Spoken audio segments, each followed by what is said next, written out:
গত পর্বটা একটু ছোট হওয়ার কারণে সবাই শুধু বলতেছো ছোট পর্ব কেন দিলাম, বড় করে কেন দিলাম না। অথচ তোমরা কেউ এটা ভাবোনি যে আপুর হয়তো কোনো সমস্যা হয়েছে তাই পর্বটা ছোট করে দিয়েছে। সমস্যা শেষ হলে হয়তো আবার বড় করে দেবে। একটা 1 ঘন্টার পর্ব বানাতে অনেক সময় লাগে। তোমরা যারা এডিট করো তারা বুঝবা। তোমরা একটা জিনিস ভেবে দেখো, তোমাদের অনেকের যেমন এখন পরীক্ষা চলছে, তেমন আমারও পার্সোনাল লাইফ আছে। মানুষের জীবনে কত সমস্যাই তো হতে পারে। তবে আমরা ডাবাররা সবসময় চেষ্টা করি তোমাদের মন মতো ভিডিও দেওয়ার। তোমরা আমার ভিডিও পছন্দ করো, এটা আমার সৌভাগ্যের বিষয়। কিন্তু আমি চাই তোমরা আমাকে বোঝো। আমার কথাগুলো কেউ খারাপভাবে নিও না। আমি শুধু আমার বিষয়টা ক্লিয়ার করলাম যাতে তোমরা বুঝতে পারো যে হয়তো কোনো সমস্যা হয়েছে তাই ভিডিও দিতে দেরি হয়েছে। আরেকটা কথা, তোমাদের কমেন্ট পড়তে আমার অনেক ভালো লাগে, কিন্তু যখনই আমি কমেন্ট চেক করি তখন শুধু একটা কমেন্টই আসে, আপু পরের পর্ব তাড়াতাড়ি দাও। তখন আর কমেন্ট পড়ার মন মানসিকতা থাকে না। তোমাদের কি মনে হয় না পরের পর্ব তাড়াতাড়ি দেওয়ার কথা না বলে গল্প সম্পর্কিত কমেন্ট করলে আমি বেশি উৎসাহ পাবো? কারণ তোমরা তাড়াতাড়ি দিতে বললেই যে আমি তাড়াতাড়ি দিতে পারবো এমন না। ভিডিও বানানো শেষ হলে তবেই আমি দিতে পারবো। অন্তত আমাকে ভিডিও বানানোর সময়টা তোমাদের দেওয়া উচিত। আবার তোমরা ইদানিং এই কথাটাও বলছো যে আমি যেন আলাদিন শেষ করে তারপর অন্য কোনো গল্প দিই, এর মধ্যে যেন আর কোনো গল্প না দিই। তো আমার কথা হচ্ছে, লেখিকা নিজেই এখনো আলাদিন গল্পটা পুরোটা লিখে শেষ করেনি, সেখানে আমি কিভাবে দিয়ে শেষ করব? তাছাড়া আমি যেহেতু আগে একটা অলরেডি ধারাবাহিক স্টোরি দিয়েছিলাম, ওইটা আমার শেষ করতে হবে।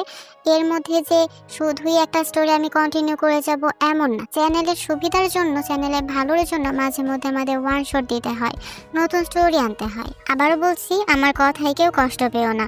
কথাগুলো তোমাদেরকে বোঝানোর জন্য বললাম, আর এতগুলো কথা বলার জন্য আমি খুবই দুঃখিত। সুগার বাসায় বসে প্লে স্টেশনে গেম খেলছে জাংকুক। সময়টা সন্ধ্যার পর। এই সময় সুগা অফিস থেকে ফেরে।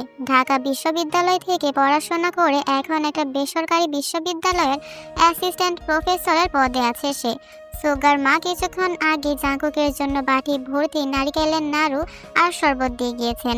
প্রিয় বলে গিয়েছেন আজ তার হাতের মাটন বিরিয়ানি না খেয়ে বাসায় না যেতে। এই ঘরে জাংকুক পরিবারের সদস্যের মতো, তেমনি তার ঘরে সুগা। জাংকুক যতক্ষণে গেমের 7 নম্বর লেভেলটা টপকেছে তখন তোয়ালেতে মাথা মুছতে মুছতে রুমে এলো সুগা। গোসল করে এসেছে তাই খালি গা, শুধু একটা ট্রাউজার পরনে।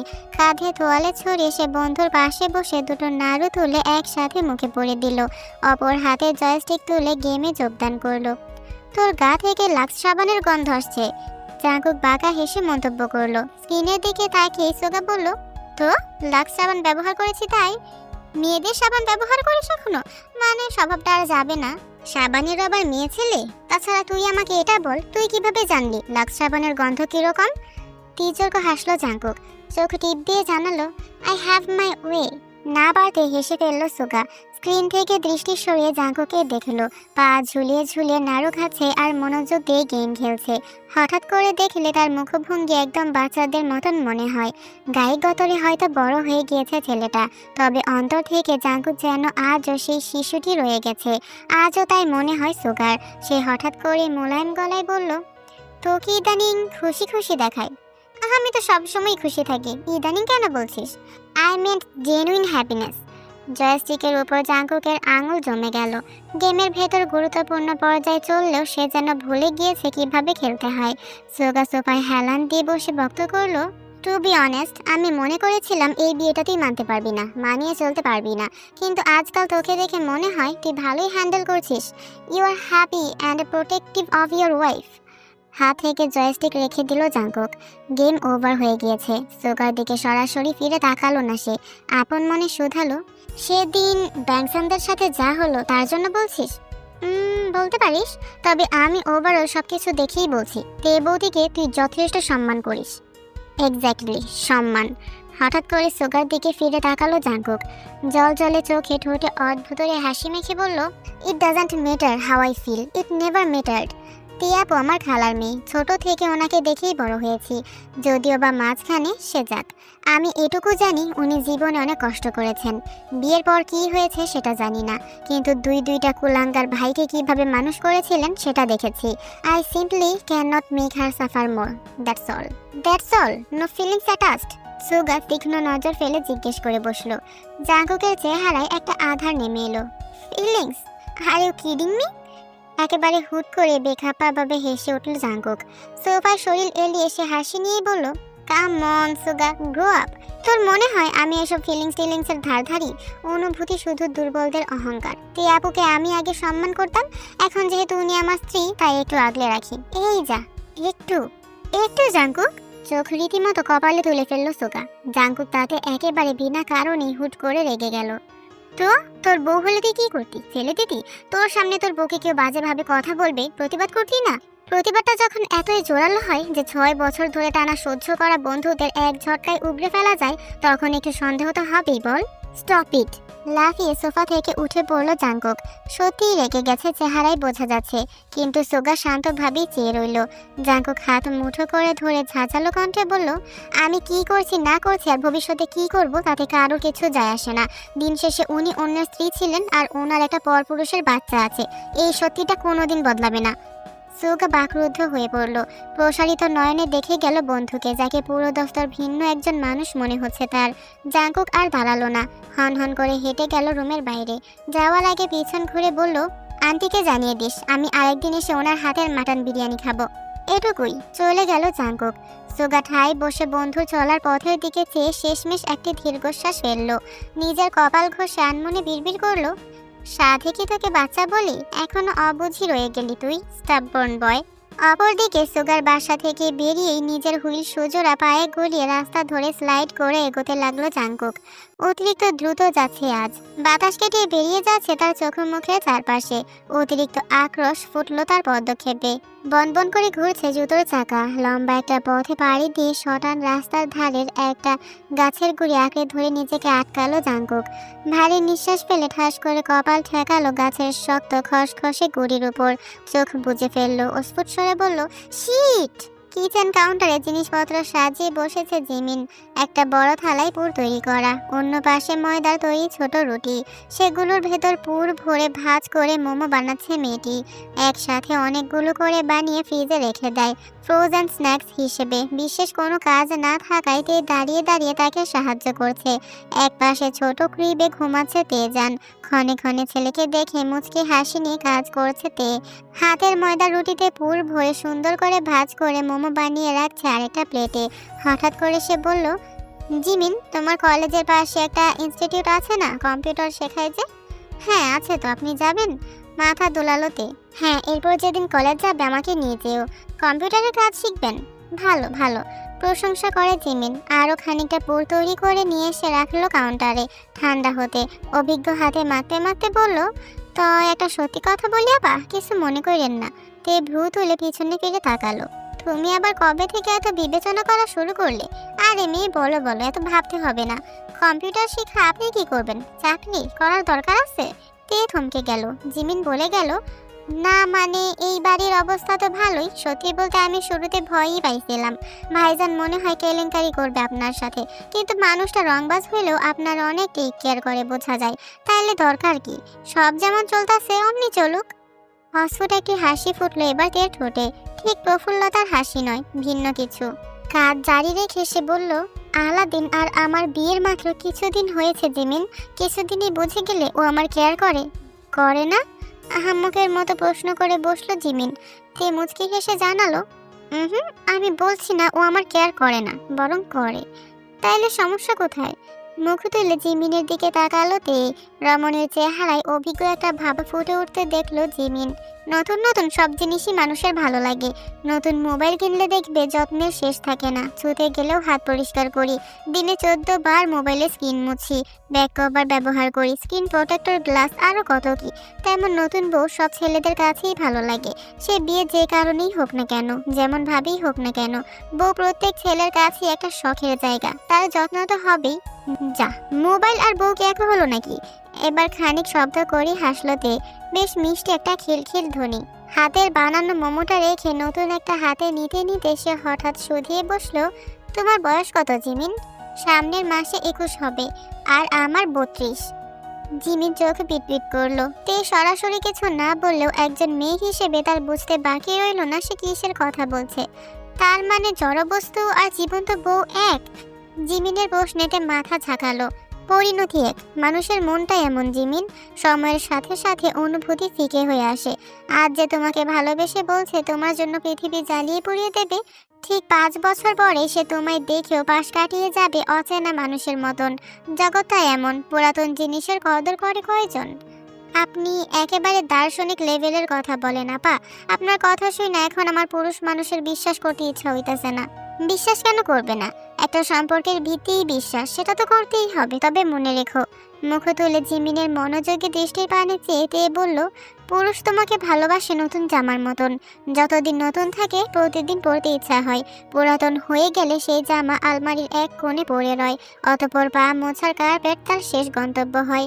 জিমিন মাথা দোলালো। আমি আপা বিয়েই করব না আর। মৃদু হাসলতে দুজন কিচেনে কাজ এবং গল্প করতে করতে খেয়ালই করলো না কখন জাঙ্কুক বাইরে থেকে ফিরেছে। কিচেনে এসেছিল সে ফ্রিজ থেকে ঠান্ডা পানি নিতে, অথচ আর ভেতরে ঢুকলো না। নীরবে পাশ কাটিয়ে পুনরায় বেডরুমের দিকে চলে গেল। কিছুক্ষণ পর তেজানকে কোলে নিয়ে বেডরুমে এলো তে। ঢুকেই দেখতে পেল বিছানার উপর একটা ডাফল ব্যাগ। কোনো প্রকার ভাঁজ করা ছাড়াই বেশ কয়েকটা শার্ট, প্যান্ট এবং গেঞ্জি অবহেলায় ঠেসে ঠেসে ভরছে জাঙ্কুক। তে এগিয়ে গেল। কি ব্যাপার, কোথাও যাচ্ছ? শো আছে, ঠান্ডা গলায় জবাব দিল জাঙ্কুক। তে তেজানকে বিছানায় শুইয়ে দিয়ে একটা ঝুনঝুনি ধরিয়ে খেলতে দিয়ে জাঙ্কুকের হাত থেকে ব্যাগটা টেনে নিল। যে কাপড়গুলো দুমড়ে মুচড়ে ভরেছে উল্টো করে সেসব বিছানায় ঢেলে এবার সুন্দর করে এক একটা ভাঁজ করে করে ভেতরে রাখতে লাগলো। জাঙ্কুক ভ্রু কুঁচকে সরে দাঁড়ালো। শো কোথায়? সিলেটে, 3 দিনের আগে ফিরতে পারবো না। বিছানায় বসে নিজের পকেট থেকে হঠাৎ করে একটা সিগারেটের প্যাকেট বের করলো জাঙ্কুক। একদম বেপরোয়া ভাবে লাইটার দিয়ে ধরিয়ে ঠোঁটে ছুঁয়েছে কি ছুঁয়নি, তে ঠাস করে চাপড় দিয়ে সিগারেটটা ফেলে দিল। শাসনের সুরে বলল, খালামণি আমাকে বলেছে চেইন স্মোকার নাকি তুমি?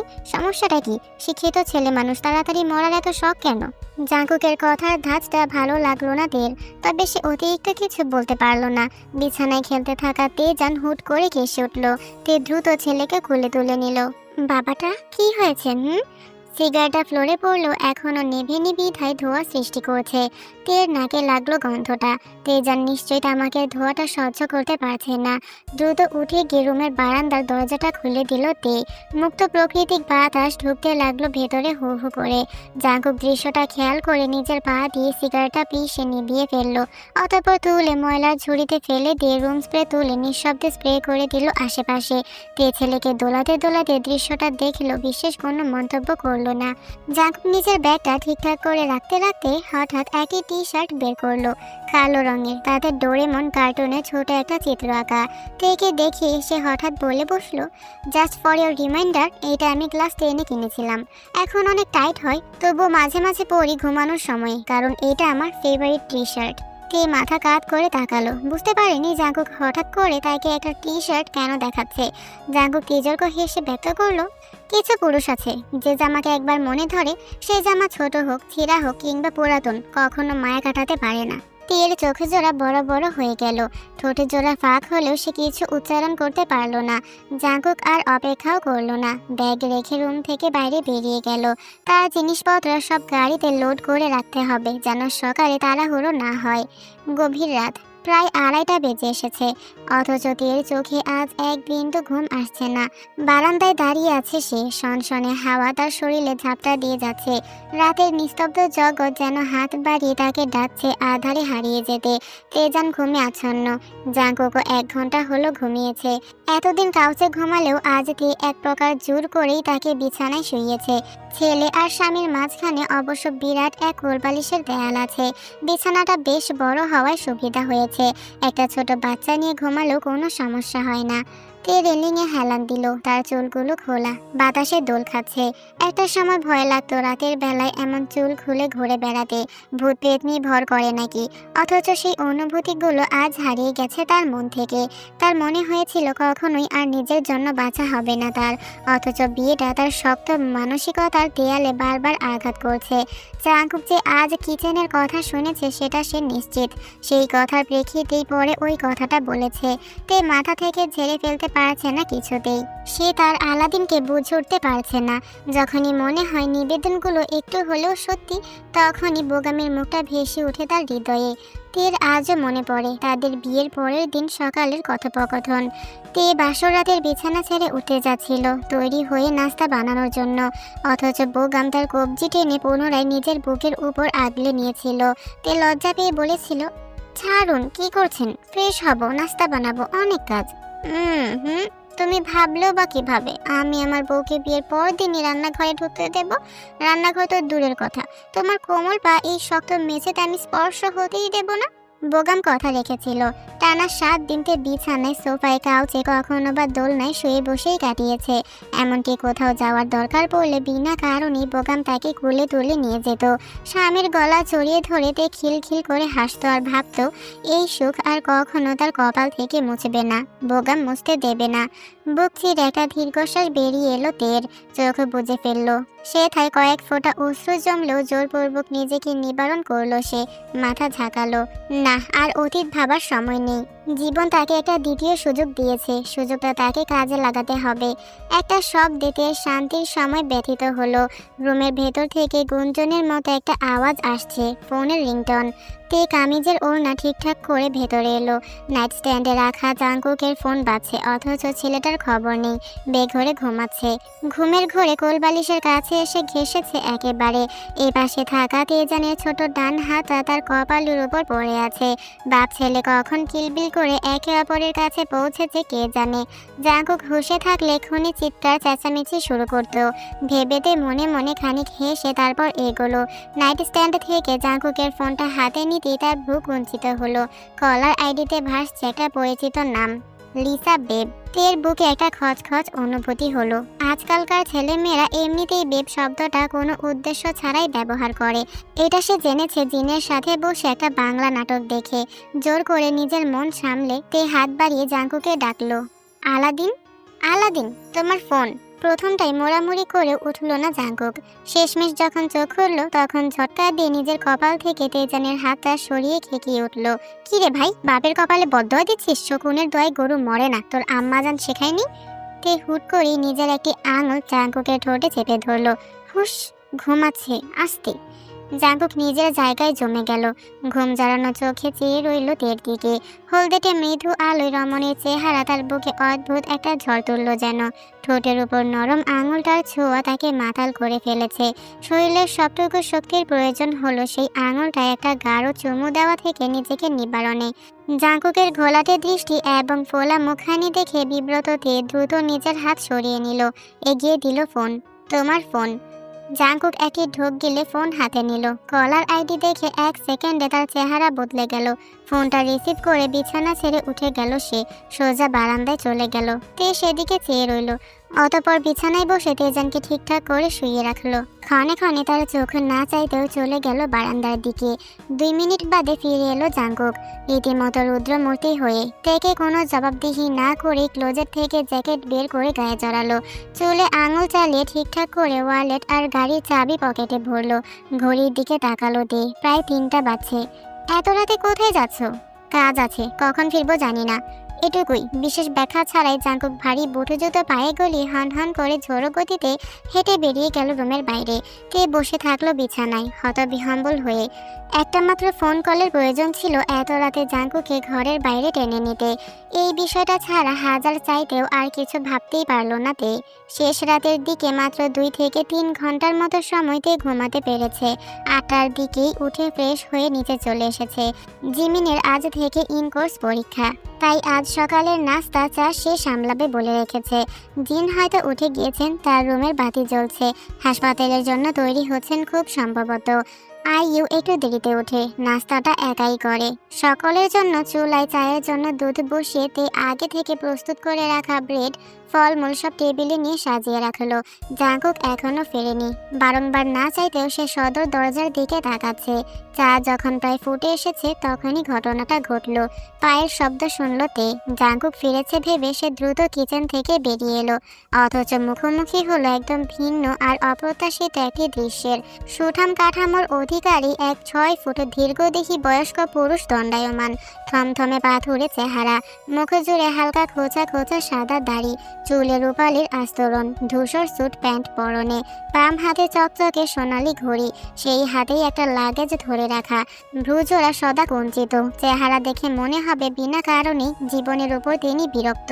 তের চিনতে একটুও ভুল হলো না। পুরুষটির চোখ গোটা বাড়ির উপর ঘুরে রমণীর উপর থামলো।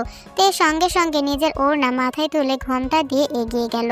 আসসালামু আলাইকুম খালু বলে সে ঝুঁকে পা ধরে সালাম করতে গেল।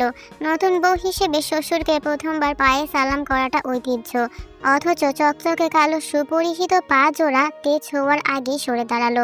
জমে গিয়ে মাথা তুলে তাকালো সে। উপর থেকে অতি ভারী কণ্ঠে আদেশ এলো, সরে দাঁড়াও, তোমার মুখটা আপাতত দেখতে চাইছি না। 2 তলা বাড়িটার সামনে বেশ কতক মানুষের ভিড়। শেষ রাত হওয়া সত্ত্বেও আগ্রহী লোকের কমতি নেই। নিচতলার জানালা দিয়ে বাইরের কর্মকাণ্ড ভয়াত চোখে দেখে যাচ্ছে লিসা।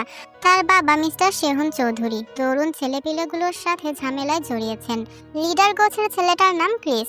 ঘাড়ের কাছে ট্যাটু, চুলগুলো উস্কো খুস্কো, চোখেও কেমন যেন নেশালো ভাব। মিস্টার চৌধুরীর কলার চেপে ধরে হুমকি দিচ্ছে রীতিমতো, আপনার মেয়েকে শুধু আমি বিয়ে করব, বুঝেছেন চৌধুরী সাহেব?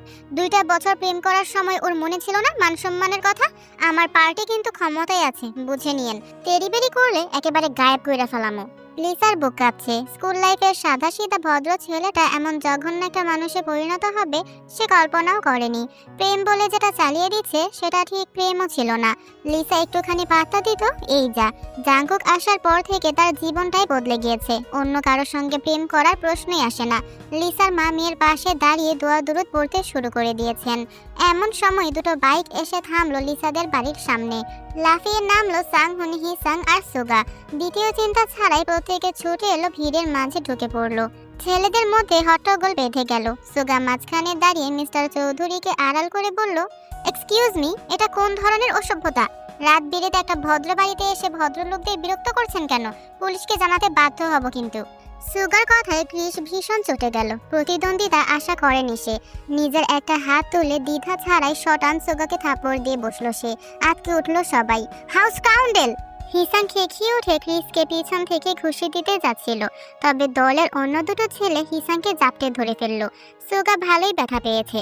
মুখের ভেতর রক্তের নোনতা স্বাদ টের পাচ্ছে এখন। মিস্টার চৌধুরী সুগাকে ধরে ফেললেন, আর্তনাদ করে বললেন, তোমাদের সমস্যাটা কি? সাধারণ মানুষকেই পাও শুধু জ্বালাতন করতে? সাধারণ? আপনার কাছে যে টাকার বস্তা আছে বাইর করেন। এত টাকা পোকায় খেয়ে শেষ করতে পারবে না। এলাকার উন্নতির জন্য লাখ পাঁচেক দিতে সমস্যা কি? টাকা দেবেন নাকি মেয়ে দিবেন আপনার ব্যাপার। কুটিল হাসি মেখে বলল ক্রিস। পরক্ষণেই চোখ ঘুরিয়ে তাকালো বাড়ির ভেতর দাঁড়ানো লিসার দিকে। কেঁপে উঠল মেয়েটা। বাঁকা হাসলো ক্রিস। অশ্লীলভাবে ঠোঁট চাটল সে। তবে তার সুখ দীর্ঘস্থায়ী হলো না।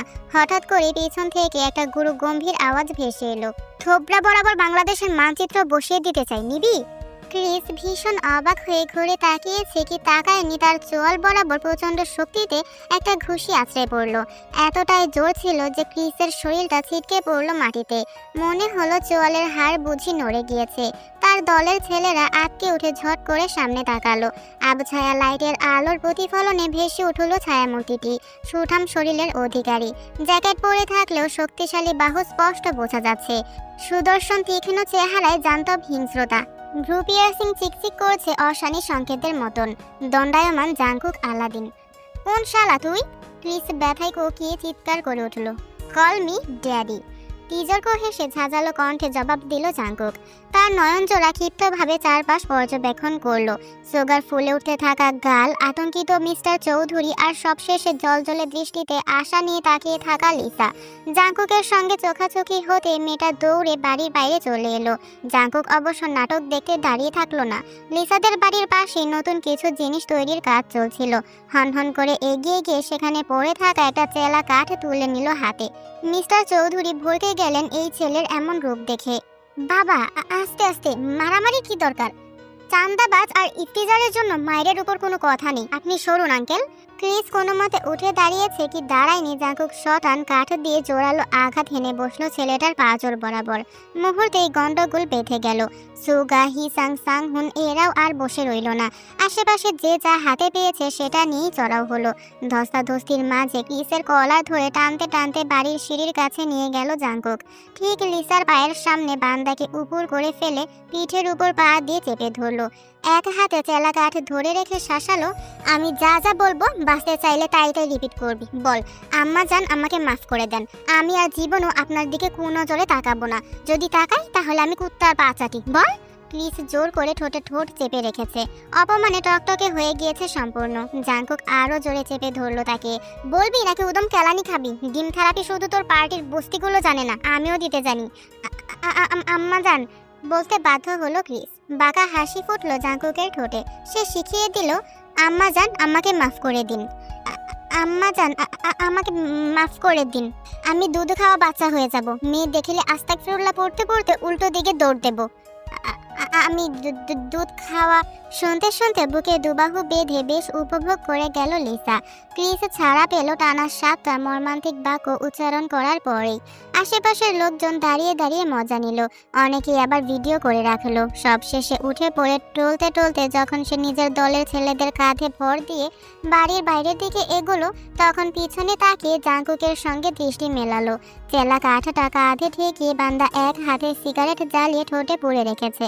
ভ্রুকুচকে তীব্র অসহনীয় এক দৃষ্টিতে ক্রিসের দিকে তাকালো সে। তোকে আমি দেখে নেব, দাঁত কিরমির করে উচ্চারণ করলো ক্রিস। জাঙ্কু খিলখিল করে হেসে উঠে ঠোঁট থেকে সিগারেট সরিয়ে বলে উঠলো, তুই কি রাত কানা এখন দেখতে পাচ্ছিস না? সাংহুন, হিসাং একযোগে অটো হাসিতে ফেটে পড়লো। সুগা অবধি হাসতে গিয়ে নিজের ব্যথা পাওয়া গালটা চেপে ধরলো। অপমানের চূড়ান্ত পর্যায়ে পেরিয়ে যাওয়ায় ক্রিস আর দাঁড়িয়ে থাকতে পারল না। খুঁড়িয়ে খুঁড়িয়ে হেঁটে বেরিয়ে গেল গেটের বাইরে। অনুসরণে তার সাঙ্গপাঙ্গ। চারপাশ শুনশান হয়ে পড়তেই লিসা ছুটে এসে জাঙ্কুকে জাপটে ধরলো। থ্যাঙ্কস দোস্ত, কি ভয় পেয়ে গিয়েছিলাম আমি, আব্বুকে যাচ্ছে তাই ভাবে হুমকি দিচ্ছিল। জাঙ্কু খানিকটা বিব্রত হলেও লিসার মানসিক অবস্থার কথা চিন্তা করে সরিয়ে দিল না, শুধু একটি হাত মেয়েটার মাথায় রাখলো। ইটস ওকে নাও। তোমাদের সবাইকে যে কি বলে ধন্যবাদ দেব, বলতে বলতে মিস্টার চৌধুরী সিঁড়ির উপরেই বসে পড়লেন। সুগা তাকে ধরলো। মিসেস চৌধুরীও ছুটে এলেন। এদের জ্বালায় বাঁচি নার, থানায় জিডিও করে রেখেছি। যদিও পুলিশ একটু গুরুত্ব দিত, টাকা ঢেলেও লাভ হচ্ছে না। পার্টি ক্ষমতায় আছে তো পলিটিক্সের পাওয়ারে উঠছে বেশি, এদের সাথে বেশি ঝামেলায় না জড়ানোই ভালো। প্রতিবেশীদের কেউ একজন বলল, তবে জাঙ্কুক পাতা দিল না। নিজের কাছে থেকে সাবধানে লিসাকে দূরে সরিয়ে দাঁড়িয়ে চেলা কাঠে ফেলে দুহাত উপরে তুলে খানিক আড়মোড়া ভাঙল বুঝি। তারপর অবিচলিত কণ্ঠে বলে উঠল, আন্টি এক মগ কফি হবে? শরীরটা কেমন ম্যাজ ম্যাজ করছে। মিসেস চৌধুরী এত চিন্তার মাঝেও না পারতে হেসে ফেললেন। দ্রুত বাড়ির ভেতর যেতে যেতে বললেন, অবশ্যই তোমরা সবাই ভেতরে আসো, একেবারে সকালের নাস্তা না খাইয়ে কিন্তু ছাড়ছি না। আজকের সকালের নাস্তা টেবিল জুড়ে গুরু গম্ভীর পরিবেশ বিদ্যমান। শুধু প্লেট চামচের টুংটাং শব্দ ছাড়া দ্বিতীয় কোনো রা নেই কারো মুখে। নীরব অস্থির, রীতিমতো দম বন্ধ করে একটা অবস্থা। সবাইকে নাস্তা বেড়ে দেওয়ার দায়িত্ব পালনের পাশাপাশি আর চোখে মানুষটাকে দেখে যাচ্ছে তে। এম জিয়ন নামজুন, জাঙ্কুক আইয়ুর বাবা, জিনের স্বামী এবং তের খালু। পেশায় একজন ব্যবসায়ী, ঠিক কিসের ব্যবসা সেটা তের বিস্তারিত জানা নেই। এই মানুষটার সম্পর্কে জ্ঞান তার ভীষণই কম, শূন্য বললেও ভুল হবে না। কারোর সাথেই মিশুক নন। ছোটবেলার স্মৃতি হাতড়েও এই লোকটার বিশেষ উপস্থিতিতে মনে করতে পারছে না। পাশাপাশি বসার বদলে জিন এবং নামজুন বসেছেন একে অপরের মুখোমুখি। টেবিলের দুপাশে দুজন, যেন মাঝখানে কেউ দেওয়াল তুলে দিয়েছে। বাবার পাশে বসা আইয়ু বিশেষ অস্বস্তিতে আছে, তার চেহারা দেখেই বোঝা যাচ্ছে কেমন যেন হাঁসফাঁস করছে। তে টেবিল ঘুরে নীরবে নামজুনের প্লেটে আলু ভাজি বেড়ে দিতেই তিনি প্লেট দূরে ঠেলে দিয়ে বলে উঠলেন, আমি আলু ভাজি খাই না। তে ভরকে গেল। জিন ভ্রুকুচকে তাকালেন। কবে থেকে? আলু ভাজি তোমার পছন্দের নাস্তা? আজকে থেকে আর পছন্দের নেই। গলা খাখারি দিয়ে তে বলল, তাহলে আপনাকে ডিম পোচ করে দিই খালো। 2 মিনিট একটু বসুন। হাত তুলে তেকে থামিয়ে দিলেন নামজুন। চা পরোটায় আমার হয়ে যাবে, থ্যাঙ্কস। ডিমের খোসার উপর হাঁটা বোধ হয় একেই বলে। শুধু তেই নয়, বরং বাড়ির প্রত্যেক সদস্য ভীষণ সচেতন হয়ে উঠেছে। তে বেশি তর্ক না করে চেয়ার টেনে বসলো। কোনো মতে আধখানা রুটি সে শেষ করেছে, সেই সময় জিন কথা বলার সিদ্ধান্ত নিলেন। না জানিয়ে মালয়েশিয়া থেকে হুট করে চলে এলে যে? কেন? ঢাকঢোল পিটিয়ে সানাই বাজিয়ে আসা উচিত ছিল বুঝি? ভ্রু কুঁচকে ফেললেন জিন। সেটা বলিনি। না না, বলে ফেলো। তুমি যা বলো তাই তো হয়। তোমার উপর কথা বলার কোনো অধিকার অন্য মানুষের আছে? শখ, স্বপ্ন, ইচ্ছা সব তোমারই পূরণ হতে হবে। বাকিদের দিক ভাবার প্রয়োজন নেই। নামজুন। টেবিল চাপড়ে উঠে দাঁড়ালেন জিন। তীব্র দৃষ্টিতে তাকালেন স্বামীর দিকে। তুমি অভদ্র আচরণ করছো বলে মনে হচ্ছে না? নিজের মর্জি মতো যাকে তাকে বাড়ির বউ বানানোর সময় তোমার মনে হয়নি তুমি লিমিট ক্রস করছো? নামজনের কণ্ঠ শান্ত, অথচ তার কথার মাঝে অদ্ভুত একটা তেজ আছে। উপেক্ষা করা অসম্ভব। আইয়ু নিজের বাবা মায়ের উত্তপ্ত ক্রোধের মাঝে একটুখানি শীতল হাওয়া হতে চাইল। মম, ড্যাড, প্লিজ, তোমরা বাচ্চা না। এটা নাস্তার টেবিল। অন্য বাড়ির মানুষের সামনে সব কি ধরনের উদ্ভট আচরণ? অন্য বাড়ির মানুষ যেতে তাতে কোনো সন্দেহ নেই। মেয়েটা এমন সময়ও ঠিকই একটা ঠেস দিয়ে বলে দিল। তে একটা নিঃশ্বাস ফেলে ভদ্র অথচ আত্মবিশ্বাসী গলায় বলল, খালু, খালামণি, আপনারা প্লিজ আমাকে নিয়ে ঝগড়া করবেন না। যদি আমার জন্য এই দ্বৈরথ সৃষ্টি হয়ে থাকে তবে করজোড়ে ক্ষমা প্রার্থনা করা ছাড়া আপাতত আমার আর কিছুই করার নেই। প্লিজ আপনারা শান্ত হন, আমরা নাস্তা করি। আলাপ আলোচনা না হয় খালু আপনি বিশ্রাম নেওয়ার পর করা যাবে। নামজন বাঁকা দৃষ্টিতে তেকে দেখলেন, তারপর এক চুমুকে গরম চায়ের কাপ শেষ করে ঠাস করে চেয়ার ঠেলে টেবিল থেকে উঠে গেলেন। আমার হয়ে গেছে, এটুকুই। তিনি আর বসলেন না, লম্বা পা ফেলে বাড়ির অন্দরমহলে আড়াল হয়ে গেলেন। নামজন চলে যেতেই জিন নিজের চেয়ারে ধপ করে বসে পড়লেন। কপালে হাত ঠেকিয়ে চোখ বুজে ফেললেন। আইয়ু এগিয়ে নিজের মায়ের কাঁধে হাত রাখলো। মম, ইটস ওকে, তুমি জানতে এমনটা হওয়ারই ছিল। তেরও ইচ্ছা হলো নিজের খালামণিকে একটু সান্ত্বনা দেয়, তবে সেই সুযোগ হলো না। পদশব্দ ভেসে এলো। ঝট করে ফিরে তাকাতেই সে দেখলো ভেতরে ঢুকছে জাঙ্কুক। কারো দিকেই তাকায়নি সে। জিন আর আইয়ু দুজনে দুজনের গোপন কথোপকথনে ব্যস্ত থাকায় বিশেষ নজরপাত করেনি। তবে জাঙ্কুকের হাঁটুর দিকে জিন্সের ছিঁড়া অংশ এবং ঘাড়ের দিকে লালচে দাগ তের দৃষ্টি এড়ালো না। জাঙ্কুক উপরে উঠে যেতেই সেও টেবিল থেকে উঠে ছুটে চলে গেল বেডরুমের দিকে। বেডরুমের ভেতর ঢুকেই রীতিমতো তেজানকে ক্রিবে নিদ্রাচ্ছন্ন দেখতে পেল জাঙ্কুক। ছোট শিশুটি দুই হাত মুঠো করে গভীর ঘুমে আচ্ছন্ন, পাতলা ঠোঁট জোড়া হালকা ফাঁক করা।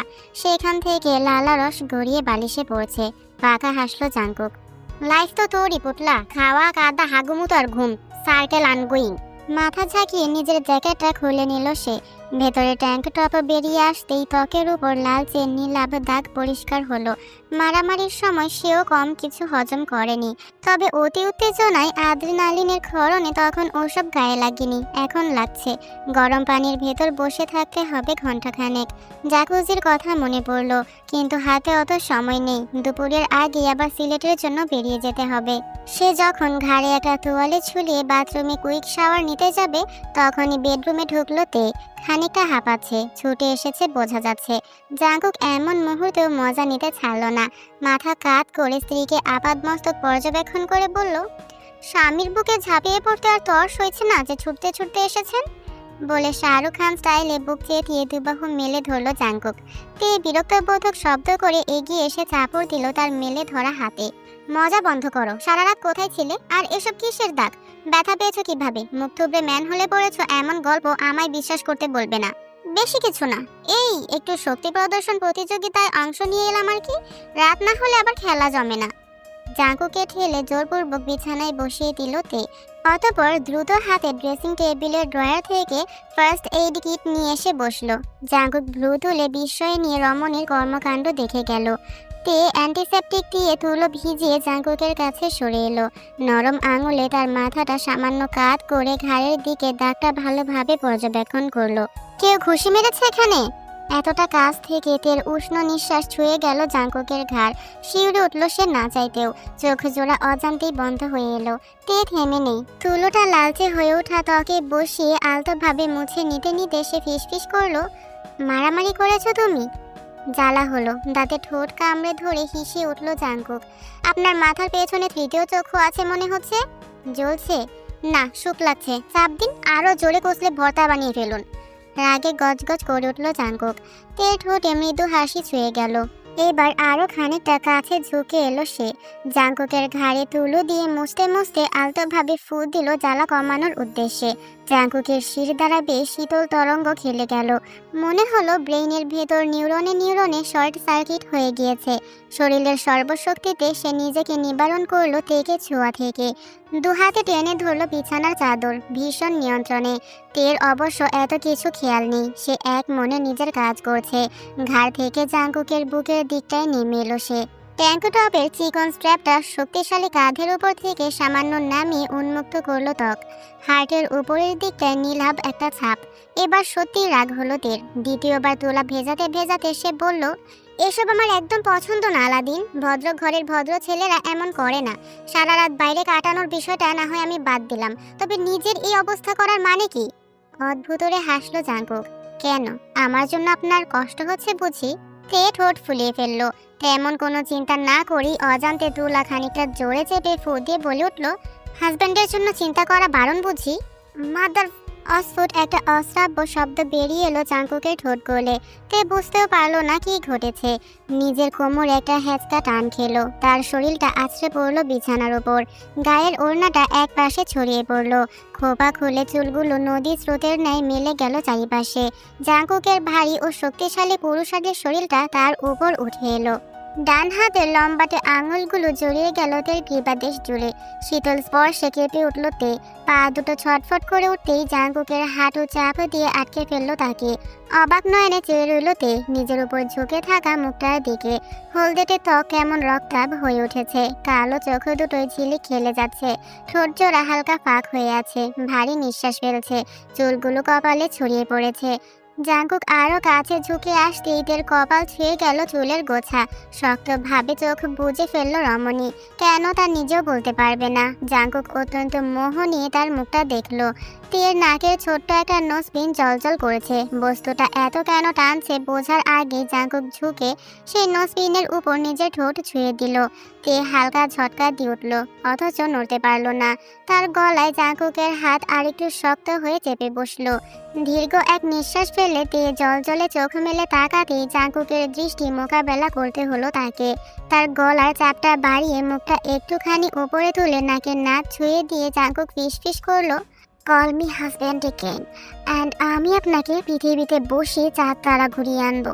এমন পিশাচকে জাগাবেন না যাকে সইতে পারবেন না, মাই প্রেশিয়াস। আলাদিন, মাঝে মাঝে তুমি এমনভাবে কথা বলো যে আমার মনে হয়। তে নিজের কথাটা শেষ করতে পারল না। শব্দগুলো দ্বিধান্বিত হয়ে গলার ভেতর আটকে গিয়েছে। উদ্ভ্রান্ত দৃষ্টিতে সে দেখছে তার উপর ঝুঁকে থাকা জাঙ্কুককে। তার আধো বুলি শুনে জাঙ্কুক তার গলার পাশের পালস বরাবর আলতো করে আঙুলের চাপ দিয়ে ফিসফিস করলো, কি মনে হয় যে তুমি? আমি? তুমি আমাকে? জমে গেল জাঙ্কুক আর তে উভয়ে। ফিবে শুয়ে থাকা তেজান একেবারে হঠাৎ করে চিৎকার দিয়ে কেঁদে উঠেছে। ছোট্ট হাত পা ছুঁড়ে এমনভাবে নাটকীয় ভঙ্গিতে কান্নাকাটি করছে যেন কষ্টে বুকটা ফেটে যাচ্ছে তার। তের মাতৃ মস্তিষ্ক সজাগ হয়ে উঠল। ধাক্কা দিয়ে জাঙ্কুককে নিজের উপর থেকে সরিয়ে ছুটে গেল সে সন্তানের কাছে। দ্রুত তেজানের ছটফট করতে থাকা শরীরটাকে নিজের বুকে তুলে নিয়ে দোলাতে লাগলো। এই যে বাবাটা, এই যে আম্মু এখানে, কান্না কেন? ক্ষুধা পেয়েছে তোমার? পেটু ভরেনি? জাঙ্কুক কয়েক সেকেন্ড উপর হয়ে বিছানায় পড়ে রইল। তার হাতটা এখনো চাদর আঁকড়ে ধরে রেখেছে, ঠিক যেখানে কয়েক সেকেন্ড আগে অবধিও তে শুয়েছিল। চাদর মুঠ পাকিয়ে ফেলল সে। চোখ মুখ কুচকে বিড়বিড় করে নিজে নিজেকে বোঝাতে লাগলো, কুল ডাউন, কুল ডাউন, কুল কুল কুল। পুটলাকে জানালা দিয়ে ছুঁড়ে ফেলানো যাবে না, পুটলা উঠতে পারে না, মাথা ঠান্ডা, মাথা ঠান্ডা, তামান্না ভাটিয়া, তামান্না ভাটিয়া। মনে মনে জপতে লাগলো জাঙ্কুক। তে ততক্ষণে ফিডারের দিকে হাত বাড়িয়েছে। সে পাম্প করে রেখেছিল, সেটা কোনোভাবে নিজের কিচেনে ফেলে এসেছে সকালের নাস্তা তৈরি করার সময়।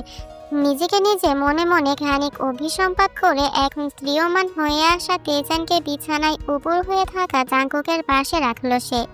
একটু দেখে রাখো, আমি নিচ থেকে ফিডার নিয়ে আসছি, এই 5 মিনিট। থ হয়ে রইল জাঙ্কুক। চোখ মেলে তেকে দ্রুত রুম থেকে বেরিয়ে যেতে দেখলো। তারপরই তার করুণ চোখ জোড়া এসে পড়লো তেজানের ওপর। কান্নার বালাই নেই আর, তবে নয়ন দুটি অশ্রুতে ভিজে টলটল করছে। নাক টানছে আর অদ্ভুত ভঙ্গিতে জাঙ্কুকের দিকেই তাকিয়ে আছে, যেন ভ্রুকুটি করছে তাকে। ভ্রু তুলে খানিকটা সময় তাকিয়ে থেকে খপ করে তেজানের গলায় হাত রাখলো জাঙ্কুক। নাজুক শরীরের অঙ্গ তার দুইখানা আঙুলে সম্পূর্ণ জড়িয়ে গেল। পোটলা, তোর কল্লাটা 2 ইঞ্চির আর সাইরেন বাজাস 69 ইঞ্চির। তোর ভোকাল কর্ড নাকি টাইটানিকের হর্ন, টাইম মতো পুত করে বাজিয়ে দিস। জাঙ্কুক তেজানের ছোট গলা আলতোভাবে আঁকড়ে শাসালো। বিনিময়ে ঘুমিয়ে উঠল তেজান। ছোট শিশুটির ভ্রু এমনভাবে কুঁচকে এলো যেন পিতার উপর জার্পনায় বিরক্ত সে। এই চুপ চোখ আকাশ কাকে তুই চিনিস আমাকে? তোর বিনাশ সময় হয়ে যাওয়া বাপ, বুঝতে হবে মামা। এমনিতেই কল্লার শক্তি দেখি আমার দুনিয়া নাড়িয়ে ফেলেছিস, এবার ঠাস। জাঙ্কুকের মুখটা একদিকে হেলে গেল, চোয়াল ফাঁক হয়ে পড়লো কয়েক ইঞ্চি। মুখের কথা তার মুখেই আটকে রইল। কয়েক সেকেন্ড সে বুঝতেই পারলো না কি হয়েছে এইমাত্র। তেজানের ছোট হাতটা সশব্দে আছড়ে পড়েছে তার বাম গাল বরাবর। সোজা বাংলায় বলা যায় থাপ্পড়। জাঙ্কুক চোখে অফুরন্ত অবিশ্বাস নিয়ে তাকাতে না তাকাতেই চোখ মুখ কুচকে এবার ছোট পা তুলে পিতার থুতনি বরাবর লাথি ছুঁড়ে তেজান লাফিয়ে উঠল। You little piece of shit! আর্তনাদ করে উঠল জাঙ্কুক। তেজানের ছোট 2 হাত বিছানার সঙ্গে চেপে ধরলো। বিপরীতে নিজের পা দুখানা তুলে দমাদম ছুটতে আরম্ভ করলো তেজান। সে লাথি তার বাবার মুখে পড়ছে কি বুকে দেখার সময় নেই তার। নাটকবাজ, ধরিবাজ, চালবাজ, এক চক্কনায় মুড়ি ভাজ। এই যে আম্মু এসে পড়েছে পুচুকু। পিতাপুত্রে টি-20-র মাঝে রুমে প্রবেশ করে জমে গেল তে। বিছানার ওপর বসে আছে জাঙ্কুক, তার 2 হাত তোলা উপরের দিকে, সেখানে ঝুলছে তেজান। তেজানের একটা পা এখনো জাঙ্কুকের ডানগাল বরাবর বসানো, আর জাঙ্কুকের হাত তেজানের মাথার অল্প বিস্তর চুলের মাঝে মুঠ করে রাখা। দুজনেই থমকে গেল তের কণ্ঠস্বর শোনার সঙ্গে সঙ্গে। ঘুরে তাকালো ওই অবস্থায়। তে দৃশ্য দেখে হাসবে কি কাঁদবে ভুলে গেল। ড্যাব ড্যাব করে তাকিয়ে রইল শুধু। তেজানি সর্বপ্রথম নিজের অর্ধ লাঠিটা পূর্ণ করে জাঙ্কুকের গালে ঠেকিয়ে কেঁদে উঠল। তে ছুটে এসে ছেলেকে কোলে তুলে নিল। দ্রুত ফিডারটা মুখে দিয়ে দোলাতে লাগলো। তেজান শান্ত হয়ে এলো তৎক্ষণাৎ। চুপচুপ করে ভদ্র বাচ্চাটি হয়ে খাবারে মনোযোগ দিল। তখনও নিজের গাল চেপে ধরে রাখা জাঙ্কুক হাঁপাতে হাঁপাতে বলে উঠল, কি সাংঘাতিক! চেঙ্গিস খান নামটা ওয়েস্ট না হলে এই পোটলাকে দেওয়া অতি জরুরি হতো, শালা একটা ডিরেক্টর। এতক্ষণ না হাসলেও এবার আর হাসি রুখতে পারল না তে। হাসতে হাসতে বলল, তোমাদের দুজনকে এক রুমে ছেড়ে দেয়া আর বাঘেতে কুমিরে এক হাতে জল খাওয়া একই ব্যাপার দেখছি। জাঙ্কুক আর কিছু বলল না, এক হাতে নিজের মুখ ঘষতে ঘষতে অপলক নয়নে চেয়ে থাকলো তের অকৃত্রিম হাসির দিকে। কয়েক ঘন্টা পর দুপুর হয়ে এসেছে প্রায়। জাঙ্কুক খাওয়া গোসল সেরে তৈরি হয়ে নিচ্ছে বেরোনোর জন্য। গাড়িতেই যাবে যেহেতু একটা ক্যাজুয়াল টি-শার্ট আর ঢোলা ট্রাউজার পরেছে। ডাফল ব্যাগ শেষবারের মতো দেখে নিচ্ছে সব ঠিকঠাক আছে কিনা। এমন সময় রুমে এলো তে, হাতে চীনের থেকে নিয়ে আসা ল্যাপটপ। তেজান সকালের পর আবার ঘুমিয়েছে আধ ঘন্টা আগে। ধীর পায়ে প্রবেশ করে নাইট স্ট্যান্ডে ল্যাপটপ রেখে তে ব্যস্ত জাঙ্কুককে দেখলো। কাজের সময় ছেলেটার মনোযোগ একেবারে অনন্য ধরনের। কিছুক্ষণ ইতস্তত করলো রমণী, তার কিছু টাকা দরকার, হাত একেবারেই ফাঁকা। উপরন্তু সে সিদ্ধান্ত নিয়েছে আগামীকাল জিমিনের সাথে বাইরে গিয়ে কম্পিউটার কোর্সে ভর্তি হয়ে আসবে। জাঙ্কুক যেহেতু চলে যাচ্ছে, তার সাথে আর কথা বলার সুযোগ হবে না। কিন্তু টাকার ব্যাপারটা তুলতেও কেমন যেন লাগছে তার। জিনের কাছে এই কারণেই চাইতে পারেনি, এমনিতেই তার জন্য অনেক করেছে বাড়ির মানুষগুলো। দেনমোহরের টাকাটাও জিন তের নিজস্ব ব্যাংক অ্যাকাউন্টে রাখার ব্যবস্থা করে দিয়েছেন। ওটা নিয়ে ভবিষ্যতে কোনো পরিকল্পনা করবে ভেবেছে তে। সেখান থেকে এখন তুলবে নাকি, অনেক কিছুই ভাবলো সে। শেষমেশ সিদ্ধান্তে উপনীত হলো। জাঙ্কুকের পাশে গিয়ে দাঁড়ালো তে। একটা কথা বলার ছিল। ঝেড়ে কেসে ফেলুন, আমার তাড়া আছে। নিজের কাজ করতে করতেই বলল জাঙ্কুক। তে খুব বেশি সময় আর নষ্ট করলো না, বলে উঠল, আমার কিছু টাকার দরকার। একটা কম্পিউটার কোর্স করতে চাচ্ছিলাম, শুনেছি 2 মাসের কোর্স ফি 5000। জাঙ্কুক এবার চোখ ঘুরিয়ে তের দিকে তাকালো। ভ্রু তুলতেই তার আইব্রো পিয়ার্সিংটা জলজল করে উঠল। কিসের কোর্স?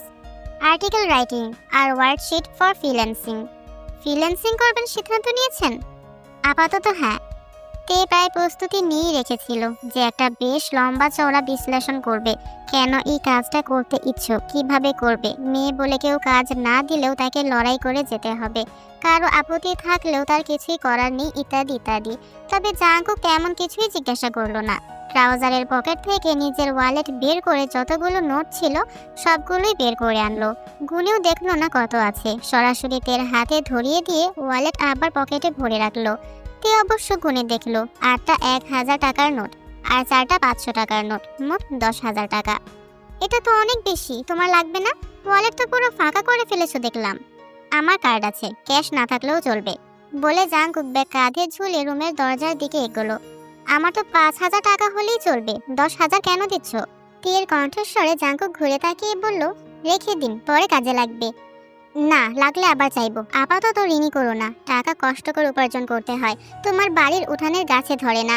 তে এগোলো, বাকি 5,000 টাকা ফিরিয়ে দিতে গেল জাঙ্কুকের হাতে। সঙ্গে সঙ্গে তার হাতটা মুঠো করে চেপে ঝুঁকে এসে বান্দা টিচর্ক হেসে জানালো, you better learn to spend as fast as I earn. থমকে গিয়ে মুখ তুলে তাকালো রমণী। তার চেহারায় জাঙ্কুকের তপ্ত নিঃশ্বাস ছুঁয়ে গেল। ঠোঁটে লেগে থাকা হাসিটা দেখে তে না চাইতেও একটি ঢোক গিলতে বাধ্য হলো। জাঙ্কুকের হাসিটা তাতে আরেকটু বিস্তৃত হলো। তের বাহু বেয়ে তার হাতটা উঠে এলো কানের লতিতে। কিছু এলোমেলো চুলের গোছা সযত্নে কানের পেছনে গুজে দিল সে। তারপর মুখ নামিয়ে সেই কানের কাছে আবেশ মাখা মৃদু কণ্ঠে বলল, পরের বার থেকে আর আমার কাছে টাকা চাইবেন না। এক্সট্রা ওয়ালেট ক্লোজেটের দ্বিতীয় ড্রয়ারে রাখা আছে, লক্ষ্মী বইয়ের মতো যা লাগে নিয়ে খরচ করবেন, মাস শেষে ওটা ভর্তি করে রাখার দায়িত্ব আমার। তের ঠোঁট জোড়া ফাঁক হয়ে গেল। সম্মোহিতের ন্যায় সে চেয়ে রইল জাঙ্কুকের দিকে। কেন যেন দৃষ্টি ফেরাতে পারল না নিজের। জাঙ্কুক তার চোখের দিকে তাকালো। তারপর কিভাবে যেন বিদায় জানাতে হয়? ওই তে মুখ খুললেও কথা শেষ করতে পারল না। জাঙ্কুক তার চিবুকে আঙুল জড়িয়ে মুখটা তুলে কপাল বরাবর নিজের ঠোঁট বসিয়ে দিল। তার ত্বকের মাঝে অস্ফুট স্বরে বলল, খুব জলদি চালাতে ফেরত চলে আসবো। Try not to miss me too much my precious. আর দাঁড়ালো না জাঙ্কুক। নিজের উষ্ণতাটুকু কেড়ে নিয়ে উল্টো ঘুরে রুমের বাইরে বেরিয়ে গেল। তে তখনও নিজের জায়গায় দাঁড়িয়ে রইল বরফের মতো। অজান্তেই হাতে ধরে রাখা টাকায় তার আঙুলগুলো সজোরে চেপে বসলো। সে ভুলেই গিয়েছিল অনুভূতি কিভাবে অনুভূত হয়, অথচ বহুদিন বাদে আজ তার উষ্ণ কিছু একটা ক্ষণিকের জন্য হারিয়ে ফেলার অনুভূতি কেন হচ্ছে সেটা তার বুঝদার মস্তিষ্ক বুঝতে পারল না। পরদিন গতকাল সিলেটে শো করতে চলে গিয়েছে জাঙ্কুক। তে আজ সকাল সকাল তৈরি হয়ে নিয়েছে, একটা হলুদ রঙের কামিজ আর সালোয়ার। ওড়নাটা পরিপাটি করে কাঁধের দুপাশে তুলে দেওয়া, চুলগুলো বিনুনি পাকিয়ে নিয়েছে। তেজানকে নিয়ে বেরোবে আজ, কারণ জিন আইও কেউই বাড়িতে থাকবে না। জিমিনও তার সাথেই যাচ্ছে, যেহেতু রেখে যাওয়ার প্রশ্নই আসে না। নাস্তা তৈরি হচ্ছে কিচেনে। তে কিছুক্ষণ আগে সাহায্য করে এসেছে জিমিনকে। মেয়েটা এখন গরম করে নিচ্ছে সবকিছু। কেউই এখনো নাস্তার টেবিলে আসেনি। সময়টা ব্যবহার করার কথা ভাবল তে। ল্যাপটপ নিয়ে বসে গেল। গতকাল থেকেই একটা বিশেষ কাজ করবে বলে ভেবে রেখেছে, যেটা এতদিন করার কথা মাথায় আসেনি। জিমিনের থেকেই টুকটাক খবর পেয়েছে সে। ইউটিউবে গিয়ে সার্চ দিল অ্যারাবিয়ান ডেইজ। একটি চ্যানেল ভেসে উঠল, মিউজিক সম্পর্কিত সকল ভিডিও, বিভিন্ন আর্টিস্টিক এমভি। সাবস্ক্রাইবার সংখ্যা 1 লাখের কাছাকাছি প্রায়। বেশ জনপ্রিয় একটা ভিডিও আছে, প্রায় 10 মিলিয়ন ভিউ। 1 বছর আগে আপলোড করা হয়েছে। তে ভিডিওটা দেখলো, ভাইরাল একটা গান। গত বছর টিভি চ্যানেল আর এদিক সেদিক বেশ শোনা হয়েছে। মেট্রো রেলে শ্যুট করা হয়েছে, বেশ অ্যাথলেটিক কায়দায়। ভিডিওতে দেখানো ভবঘুরে টাইপের ভ্রমণ পিপাসু এক ছেলে। সেখানে অভিনয় করেছে জাঙ্কুক নিজে। একটি তরুণী মেয়েও রয়েছে। তারুণ্যের প্রেম কাহিনী ধরনের মিউজিক ভিডিও। তে ডিসক্রিপশনে গেল, সেখানে সিঙ্গার, প্রোডাকশন ইত্যাদি ক্রেডিটের সঙ্গে লেখা music composer DJ Aladdin. Jungkook composer হিসেবেও কাজ করে এটা জানা ছিল না তের। জিমিনের গুপ্ত তথ্য অনুযায়ী তার ইনস্টাগ্রামও আছে। গুগল থেকে সেখানেও ঢুকলো তে। প্রোফাইল বের করে তার চোখ কপাল উঠে গেল। 5 লাখ ফলোয়ার সংখ্যা। বেশিরভাগ তার বিভিন্ন শো এবং কম্পোজিংয়ের পোস্ট। হুট করে দেখলে মনে হয় না, কিন্তু জাঙ্কুক নিজের কাজ নিয়ে বেশ ভালোই এগিয়েছে। স্ক্রল করতে করতে প্রায় 7-8 মাস আগের একটি পোস্টে চোখ আটকে গেল তের। তেমন কিছু না, সির্ফ একটা ছবি। কিন্তু সেলফ একটা ছবি যেন রমণীর বুকের ভেতর আগুন জ্বালিয়ে দিল। জিমে তোলা একটা মিরর পিকচার। জাঙ্কুকের পেছনে কোনো শার্ট নেই, উদাম শরীর, শুধু একটা ঢোলা কালো ট্রাউজার পরনে। পেটানো শরীর আবছা আলোতে আধারিতে ফুটে উঠেছে। শক্তিশালী মাংসপেশির গড়ন আর উদরের কাঠামো বেশ চোখে লাগছে। তে প্রথমটায় লজ্জা পেয়ে গেল, স্ক্রল করে চলে যাচ্ছিল, কিন্তু কিছু কমেন্টে তার মনোযোগ আটকে গেল। বেশিরভাগ মেয়েদের comment, look at this breaths, or affirming new dad in town. তে হা করে তাকিয়ে রইল। ভাষার আগা মাথা কিছুই সে বুঝতে পারছে না, যদিও ইংরেজিতে লেখা তবুও। ব্রেড কোথায়? ছবির কোথাও তো ব্রেড দেখা যাচ্ছে না। আবার ফার্মিং কোথায় হচ্ছে? জাঙ্কুক তো কৃষক না। আর ড্যাডি প্রোফাইলে দেওয়া এক তরুণীর ছবি। এত বড় ধারিনী একটা ইয়াং ছেলেকে ডাকে ড্যাডি, এ কোন যুগে এসে পড়লো? বাবা জানে তোমার? আপন মনে বিড়বিড় করলো তে। বহু কষ্টে পাল্টা রিপ্লাই করার ইচ্ছাটা দমন করে নিল।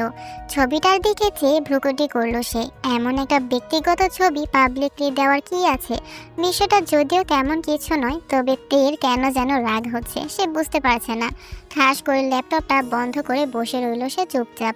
কিছুক্ষণ বাদেই নাস্তার টেবিল ভরে উঠল। জিন, আইইউ এবং নামজুন সকলে এসে বসলেন। জিন, আইইউ দুজনেই রেডি। জিন যাবেন হাসপাতালে, আইইউ চেম্বারে। সে পেশায় একজন ডেন্টিস্ট। ভাইয়ের বিয়ে উপলক্ষে বেশ কিছুদিন ছুটিতে ছিল, এখন আবার কাজ শুরু করেছে। জিমিন আজ নাস্তা বেড়ে দিচ্ছে। তেকে পুরো দস্তর বাইরের পোশাকে দেখে জিন শুধালেন, কোনো প্ল্যান আছে? তে মাথা দোলালো, জি, কম্পিউটার কোর্সে ভর্তি হব। ওয়াও, বেশ ভালো আইডিয়া।